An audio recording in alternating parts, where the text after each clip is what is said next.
So hello everyone, myself Kuldeep Singh and I am a chemistry teacher at the Indian Revolutionary School, and today once again we will discuss about the topics atomic structure. As you know that some important contents are already discussed in a previous lecture, for example discovery of electron, discovery of proton, discovery of cathode ray, discovery of anode ray, discovery of canal ray, what is the mass of electron, what is the mass of proton, what is the mass of what is the charge of electron, what is the charge of proton.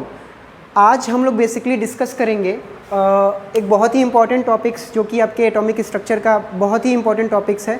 Electron proton के बाद जिसका number आता है, किसका number आता है? Neutron का. तो आज हम लोग न्यूट्रॉन के बारे में डिस्कस करेंगे. उसके पहले मैं आपको थोड़ा सा रिवाइज करा दूं.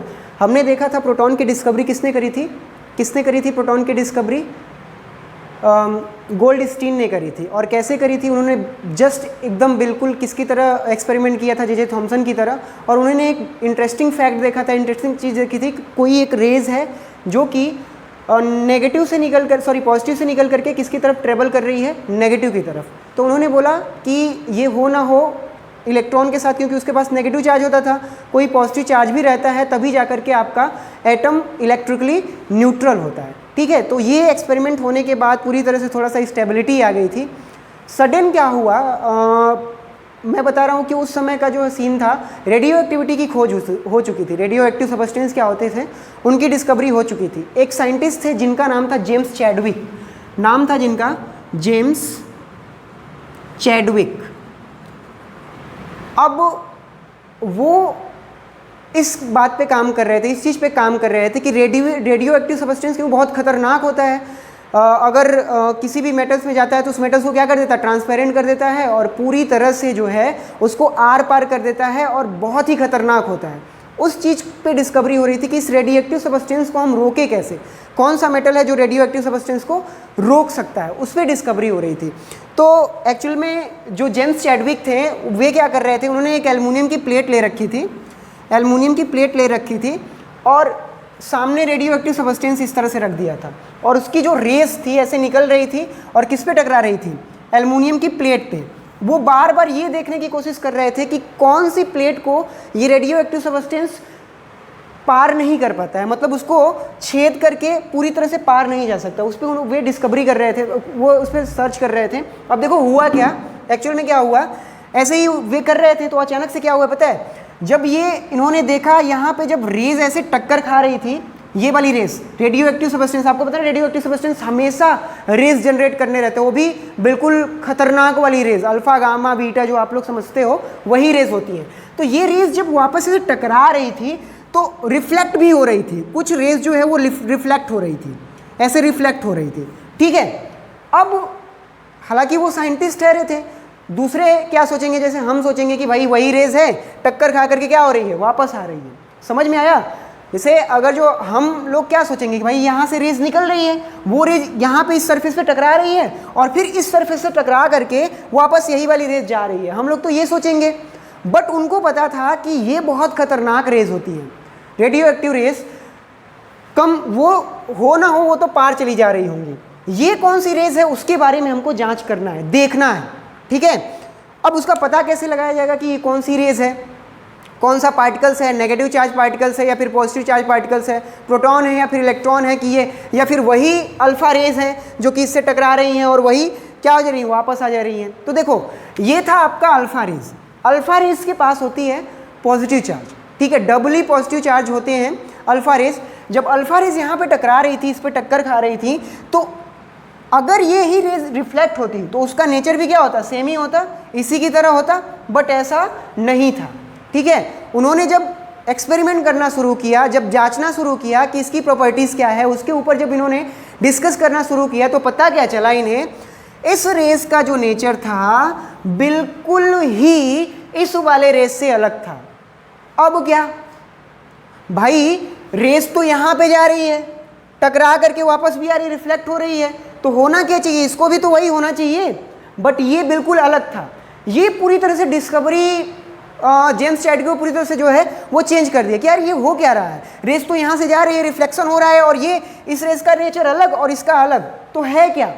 उस नेचर के बारे में इन्होंने डिस्कस करने के लिए बारी बारी से एक्सपेरिमेंट करना शुरू किया। उन्होंने सबसे पहले क्या किया, इलेक्ट्रिक फील्ड अप्लाई किया, इधर भी और इधर भी, इधर पॉजिटिव चार्ज और इधर नेगेटिव चार्ज। आपको पता है पहले ही एक्सपेरिमेंट में मैंने बता रखा है कि अगर ये वाला चार्ज अगर नेगेटिव चार्ज होगा तो किसकी तरफ मूव करेगा, पॉजिटिव की तरफ। अगर पॉजिटिव चार्ज होगा तो किसकी तरफ मूव करेगा, नेगेटिव की तरफ। और अगर किसी भी तरह का चार्ज नहीं होगा उसके पास तो वो किसकी तरफ मूव करेगा, सीधे निकल जाएगा। ठीक है, तो यहां पे हो क्या रहा था, ये रेज यहां से रिफ्लेक्ट तो हो रही थी लेकिन पूरी तरह से क्या हो रही थी, सीधे सीधे ऐसे निकल जा रही थी। यहाँ पे ये रेज रिफ्लेक्ट होने के बाद मतलब इलेक्ट्रिक फील्ड अप्लाई करने के बाद भी ये रेज क्या हो रही थी, पार निकल जा रही थी। तो इसका मतलब क्या है, न तो इसके पास नेगेटिव चार्ज है न ही इसके पास पॉजिटिव चार्ज है। तो ये आपका पूरी तरह से क्या है, न्यूट्रल है। तो ये पता लगाया गया कि भाई न तो ये इलेक्ट्रॉन है ना ही प्रोटॉन है, ये कोई दूसरा सबस्टेंस है, ये दूसरा पार्टिकल्स है जिसके पास किसी भी तरह का चार्ज नहीं है। तो ये आपका था, नेम दिया गया neutron because it have no charge, it is a neutral particles. ठीक है, न्यूट्रल पार्टिकल्स के वजह से इसको नाम दिया गया न्यूट्रॉन। तो इस तरह से डिस्कवरी हुई न्यूट्रॉन की। हालांकि ये बहुत अच्छी डिस्कवरी थी जेम्स चैडविक की, ठीक है, जिन्होंने इलेक्ट्रॉन प्रोटॉन के होने के बाद भी एक अलग से पार्टिकल की खोज करी जिसके पास न तो किसी भी तरह का चार्ज था, पूरी तरह से एकदम बिल्कुल नेग्लिजिबल चार्ज, जिसको उन्होंने बोला न्यूट्रल। ये जो पार्टिकल्स है पूरी तरह से क्या है, न्यूट्रल। अब आगे देखते हैं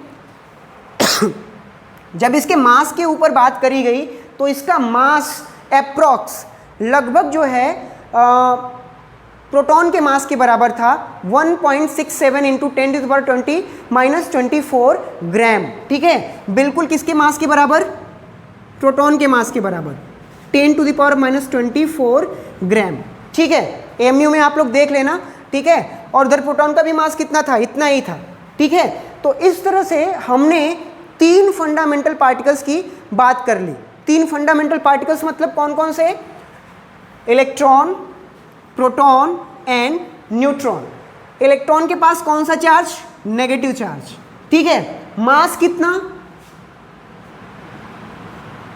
9.1 इंटू 10⁻28 ग्राम। 9.1 इंटू 10⁻28 ग्राम ये आपका था नेगेटिव चार्ज, इसका मास। और चार्ज कितना था, 1.6 इंटू 10⁻24। ठीक है, अगला देखो, प्रोटॉन की बात करते हैं। प्रोटॉन के पास कितना मास था, वही सेम,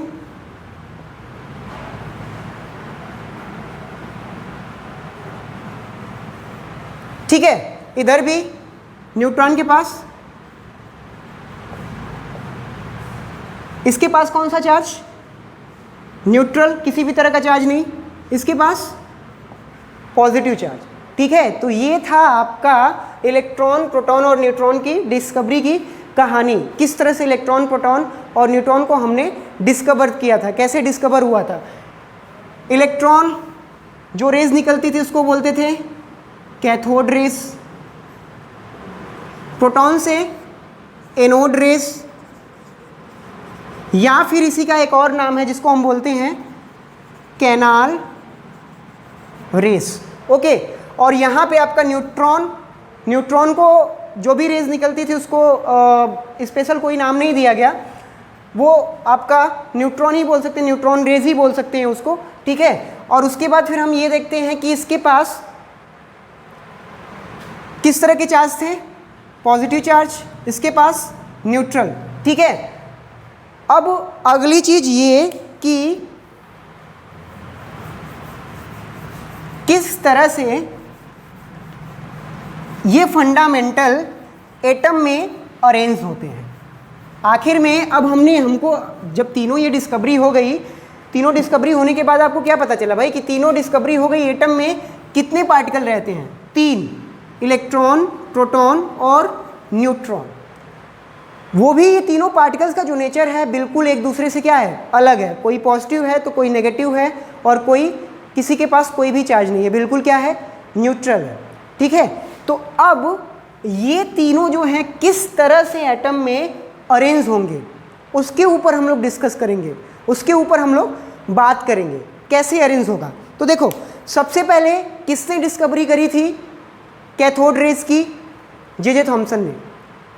तो सबसे पहले किसको दिया जाएगा भाई कि आप ही बताओ, एटम में आपने एक पार्टिकल्स का खोज किया और बहुत सारे लोगों ने 2 पार्टिकल्स की खोज कर दिए, कुल टोटल मिलाकर के 3 पार्टिकल्स हो गए।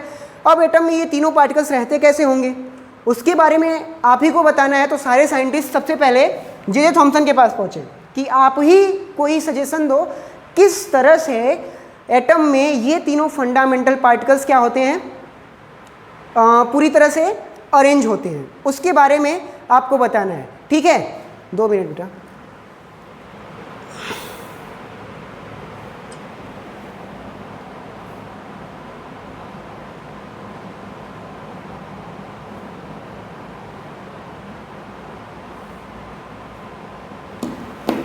किस तरह से अरेंज होते हैं उसके बारे में बताना है। तो जे थॉमसन ने बोला ठीक है मैं इस पे बात करूंगा, इस पे डिस्कस करूंगा। तो बहुत ही अनबने मन से एक पूरी तरह से एटम का स्ट्रक्चर बताया कि इस तरह से एटम में ये 3 फंडामेंटल आपके पार्टिकल्स जो है रह होंगे। वो कैसे, वो वे सपोज दैट हो सकता है इनके, अच्छा इनके जो एटॉमिक मॉडल है उनको बोलते हैं watermelon atomic model.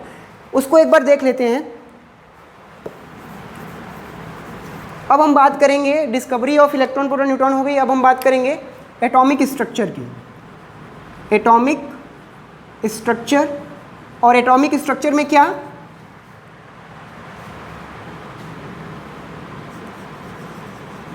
Thompson atomic model, Thomson's atomic model, उसके बारे में हम लोग बात करेंगे। तो थॉमसन का एटॉमिक मॉडल क्यों इन्होंने सबसे पहले दिया, क्योंकि यही सबसे पहले किसकी खोज करे थे, कैथोड रेस की। तो सारे साइंटिस्ट इन्हीं के पास आए और उन्हीं से विचार विमर्श किए कि भाई आप बताइए कि किस तरह से आपका एटॉमिक मॉडल होगा, कैसे इलेक्ट्रॉन प्रोटॉन और न्यूट्रॉन इसमें अरेंज होंगे। तो एक सीन क्रिएट करो। सपोज दैट अगर जो लोग आए होंगे बोल रहे होंगे, क्योंकि अगर जो कोई चीज़ होने लगती है ना, किसी चीज़ पे डिस्कवरी वगैरह होने लगती है, तो उसी चीज़ का पिक्चर आपके हमेशा माइंड वगैरह में घूमने लगता है जिस चीज़ के लिए आप डेडिकेटेड होते हो। तो हो सकता है कि बहुत अधिक डेडिकेटेड रहे होंगे जे थॉमसन उस मॉडल को बताने में, और उसी समय वो वाटरमेलन तरबूज खा रहे होंगे। और तरबूज में आपको पता होता है कि एक ऊपर से उसका छिलका होता है, ठीक है, बीच में रेड कलर का, ठीक है, उसका पार्ट, और फिर बीच बीच में कुछ छोटे छोटे जो है उसके सीड जो हैं धसे रहते हैं, एम्बेडेड होते हैं। ठीक है, इस तरह का वो सीन उनके पास आया होगा और वो ऐसे खा रहे होंगे। फिर अचानक से उनको याद आ रही, हमने एटॉमिक मॉडल की बात करी थी, सारे साइंटिस्ट ने एटॉमिक मॉडल के बारे में बात करने को कहा था, और हम इसको देख लेते हैं किस तरह से जो है एटम में आपके इलेक्ट्रॉन प्रोटॉन अरेंज है। बिल्कुल जो वाटरमेलन है जो मैं खा रहा हूँ उसी तरह से बिल्कुल हो सकता है, ऐसा सीन हो सकता है। कैसे? उन्होंने बोला कि एटम स्फेरिकल होगा। अच्छा, एटम स्फेरिकल क्यों होगा? क्योंकि यूनिवर्स में जितनी भी चीज़ें होती हैं स्फेरिकल होती हैं। फॉर एग्जांपल चंदा मामा गोल है तो वो भी गोल हो सकता है, सूर्य भगवान गोल हैं तो वो भी गोल हो सकता है, वो भी गोल हो सकता है क्योंकि यूनिवर्स का है। जो बूंदें गिरती हैं आसमान से बारिश की, वो भी गोल ही है। तो इससे आपका एटम भी क्या होगा? गोल होगा। ठीक है, दूसरी चीज़, जो आपका पॉजिटिव वाला पार्ट है वो पूरी तरह से ऐसे चारों तरफ फैला होगा।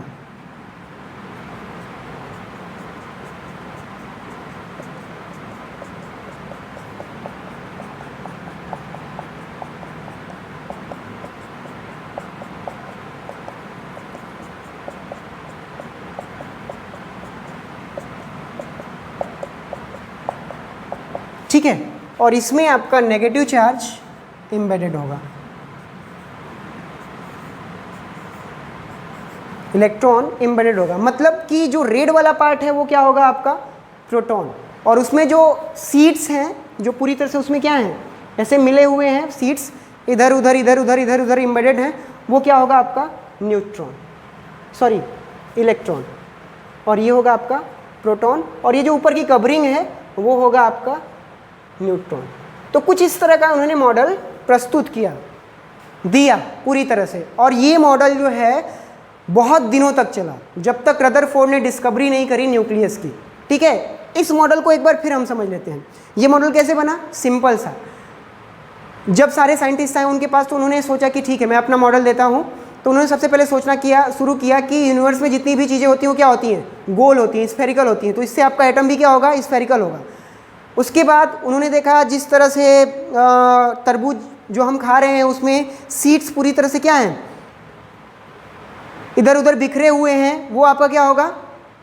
इलेक्ट्रॉन। और उसके बाद फिर जो रेड वाला पार्ट है, उसका जो गूदा है, जो रेड वाला पार्ट, वो क्या होगा? पल्प जो है उसका, वो क्या होगा आपका? प्रोटॉन। और जो ऊपर की जो हरी वाली कवरिंग है वो क्या होगा आपका?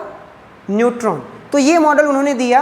हाँ, इसको प्लम पुडिंग मॉडल भी बोलते हैं, इसको प्लम पुडिंग मॉडल भी बोलते हैं, जे थॉमसन के मॉडल को। तो ये मॉडल दिया। तो ये एटॉमिक स्ट्रक्चर का सबसे पहला एटॉमिक मॉडल किसके द्वारा दिया गया था? जे थॉमसन के द्वारा। अब आगे हम लोग कल इस बात पे डिस्कस करेंगे कि किस तरह से ये मॉडल आपका फ्लॉप होता है और नए मॉडल जो है दिया जाता है किसके द्वारा? रदरफोर्ड के द्वारा। रदरफोर्ड डिस्कवरी करते हैं किसकी? न्यूक्लियस की। तो इसके बारे में हम लोग बात करेंगे कल।